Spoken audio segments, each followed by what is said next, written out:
I would rather be rich, affluent and greedy and go to hell when I die, than live in poverty on this earth. I'm a kind person, I'm kind to everyone, but if you are unkind to me, then kindness is not what you'll remember me for. A smile can get you far, but a smile with a gun can get you further. In this life, all that I have is my word and my balls, and I do not break them for nobody. A crook is a crook, and there's something healthy about his frankness in the matter. But any guy who pretends he is enforcing the law, and steals on his authority is a swell snake. The worst type of these punks is the big politician. You can only get a little of his time, because he spends so much time covering up, that no one will know that he is a thief. A hard-working crook will and can get those birds by the dozen, but right down in his heart he won't depend on them, hates the sight of them. Hell must be a pretty swell spot, because the guys that invented religion have sure been trying hard to keep everybody else out. Be careful who you call your friends. I'd rather have 4 quarters than 100 pennies.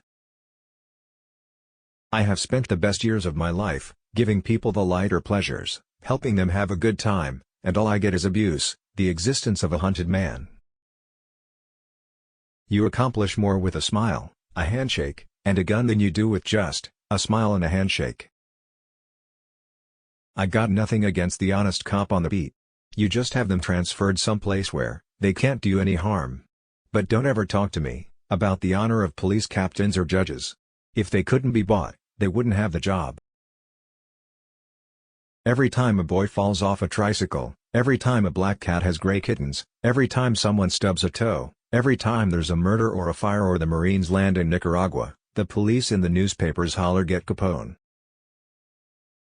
This American system of ours, call it Americanism, call it capitalism, call it what you will, gives each and every one of us a great opportunity, if we seize it with both hands and make the most of it. When I sell liquor, it's bootlegging.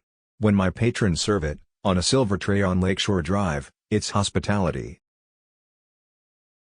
Bolshevism is knocking at our gates, we can't afford to let it in, we must keep America whole and safe and unspoiled.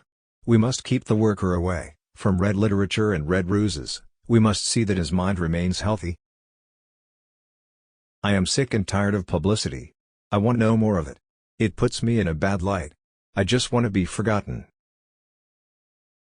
I've lost $1.5 million on the horses and dice in the last 2 years. And the funny part is, I still like 'em, and if someone handed me another $1 million, I'd put it right in the nose of some horse that looked good to me. I am going to St. Petersburg, Florida, tomorrow. Let the worthy citizens of Chicago get their liquor the best they can. I'm sick of the job, it's a thankless one and full of grief. I've been spending the best years of my life as a public benefactor. I never stuck up a man in my life. Neither did any of my agents ever rob anybody, or burglarize any homes while they worked for me. They might have pulled plenty of jobs, before they came with me or after they left me, but not while they were in my outfit. It's pretty tough when a citizen, with an unblemished record must be hounded from his home by the very policemen, whose salaries are paid, at least in part, from the victim's pocket. You might say that every policeman in Chicago gets some of his bread and butter from the taxes I pay. I have always been opposed to violence, to shootings. I have fought, yes, but fought for peace. And I believe I can take credit for the peace that now exists in the racket game in Chicago. I believe that the people can thank me for the fact that gang killings here are probably a thing of the past.